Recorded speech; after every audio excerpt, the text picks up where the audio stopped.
Hello বন্ধুরা, আজ আবার আমি আরেকটা নতুন রেসিপি নিয়ে চলে এলাম। তাহলে ঝটপট রেসিপিটা দেখে নিই। আমি এখানে বাইট আন্ডা কুরমা রেসিপি বানাবো, যেটা এত দুর্দান্ত খেতে, তোমরা না দেখলে কিন্তু বুঝতেও পারবে না, না বানালে কিন্তু একদম বিশ্বাসই করবে না। তাহলে দেখে নাও। এখানে আমি আন্ডাকে ভালো করে সিদ্ধ করে নিয়ে ওর খোসাটা কিন্তু ছাড়িয়ে নিয়েছি। ছাড়িয়ে নেবার পরে এখানে কাঁটা চামচের সাহায্যে এইগুলো আন্ডাগুলোকে ফোল্ড করে নিচ্ছি। ঠিক এইভাবে ফোল্ড করে নিয়ে দেখতেই পাচ্ছ আমার ফোল্ড হয়ে গেছে। তারপরে এখানে তাওয়া বসিয়ে দিয়েছি গ্যাস অন করে। তারপরে সাদা তেল দিয়ে দিলাম। সাদা তেল দেওয়ার পরে আমি আন্ডাগুলো দিয়ে দিলাম। দিয়ে আমি এইগুলোকে লাল লাল করে ভেজে নেবো, যাতে দেখতে খুব সুন্দর লাগে, খেতেও কিন্তু ভালো লাগে। আর এরম করে ঠিক এই ধরনের করে লাল লাল করে ভেজে নেবো। দেখতেই পাচ্ছ আমার ভালোভাবে কিন্তু ভাজা হয়ে গেছে। এবারে একটা একটা করে আমি তুলে নিচ্ছি। খুব সুন্দরভাবে গোল্ডেন গোল্ডেন হয়ে গেছে। সাদার ওপরে গোল্ডেন কিন্তু খুবই সুন্দর লাগছে। পুরো ভিডিওটা কিন্তু দেখতে থাকো, তাহলেই বুঝতে পারবে যে কীভাবে বানলো। আর এত সুন্দর একটা ঝটপট রেসিপিটা, মানে এতই খেতে ভালো লাগে, তোমরা না খেলে বুঝতে পারবে না।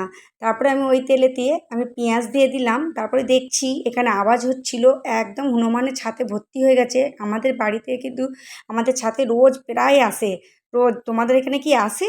যাদের বাড়ি, যাদের ছাতে আসে তারা কমেন্টে জানাবে কিন্তু কাদের কাদের বাড়িতে দিকে আসে। তো আমাদের ছাদে তো প্রায় আসে, রোজ এত এসে উৎপাত করে কি বলবো। তারপরে দেখতে পাচ্ছ আমার পেঁয়াজটা কিন্তু ফ্রাই হয়ে গেছে। আমি বেশি ফ্রাই করব না, বাস হালকাই জাস্ট ফ্রাই করব। তো সেই জন্য আমার হয়ে গেছে, তুলে নিলাম। তারপরে আমি এখানে 4-5টা কাঁচা লঙ্কা নিয়ে নিলাম। তারপরে এখানে কাজু বাদাম নিয়ে নিলাম। তারপরে আমি যে পেঁয়াজটা ফ্রাই করে তুলেছিলাম ওইটাকেও দিয়ে দিলাম এতে। দিয়ে দেবার পরে পিষে নেবো।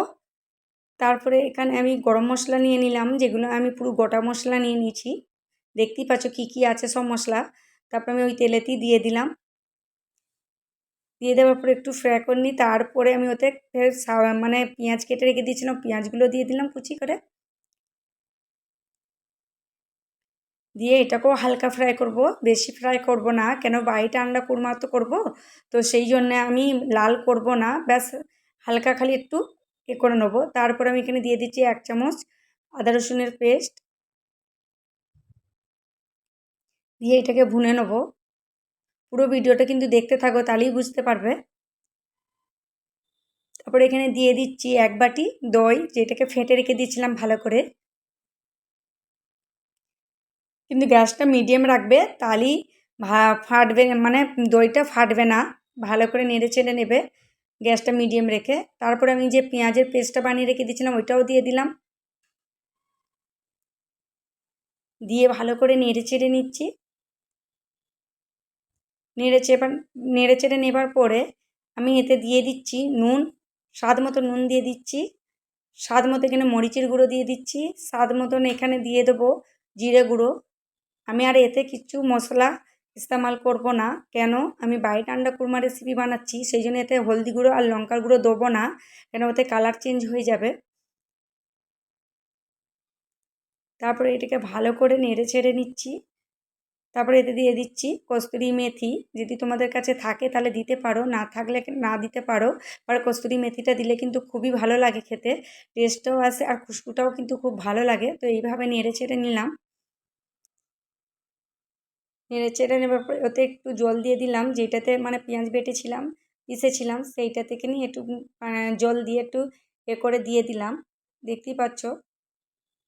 এবারে ভালো করে নেড়ে চেড়ে নিচ্ছি। ওপরটা কিন্তু তেল উঠে আসছে, তেল বেরিয়ে গেছে কিন্তু।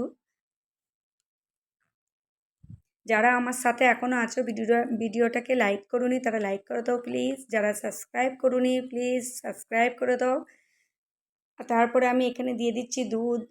গাঢ় দুধ দিয়ে দিচ্ছি। যদি তোমাদের কাছে যদি ফ্রেশ ক্রিম থাকে, আমুল ফ্রেশ ক্রিম, তাহলে দিতে পারো। আমার কাছে আমুল ফ্রেশ ক্রিম ছিল না, কেন গাঁয়ের দিকে তো সবসময় অ্যাভেলেবেল পাওয়া যায় না। তো আমি এখানে একদম মালাই মারা, মানে মালাই করাই দুধ দিলাম। মালাই যদি থাকে দুধের সেটাও দিতে পারো, না হলে ওই দুধই দিয়ে দিতে পারো। গাঢ় দুধকে একদম দুধকে ফুটিয়ে গাঢ় করে দিয়ে দিতে পারো। তারপরে দেখতে পাচ্ছ আমি এতে দিয়ে দিলাম আন্ডাগুলো। দিয়ে একবার নেড়ে ছেড়ে নেবো। কিন্তু আমুল ফ্রেশ ক্রিমটা দিলে খুবই টেস্ট লাগে। না থাকলে কিন্তু তোমরা দুধের মালাইও দিতে পারো, নাহলে গাঢ় দুধ দিতে পারো। একদম দুধকে ঘন করে ঘন দুধ দিতে পারো। তারপরে আমি এখানে দেখতেই পাচ্ছ মানে কাঁচা লঙ্কা দিয়ে দিলাম একটু লুকটা ভালো লাগার জন্য। তারপরে আমি 5 মিনিটের জন্য ঢাক্কান লাগিয়ে মিডিয়াম আঁচে রেখে দেবো।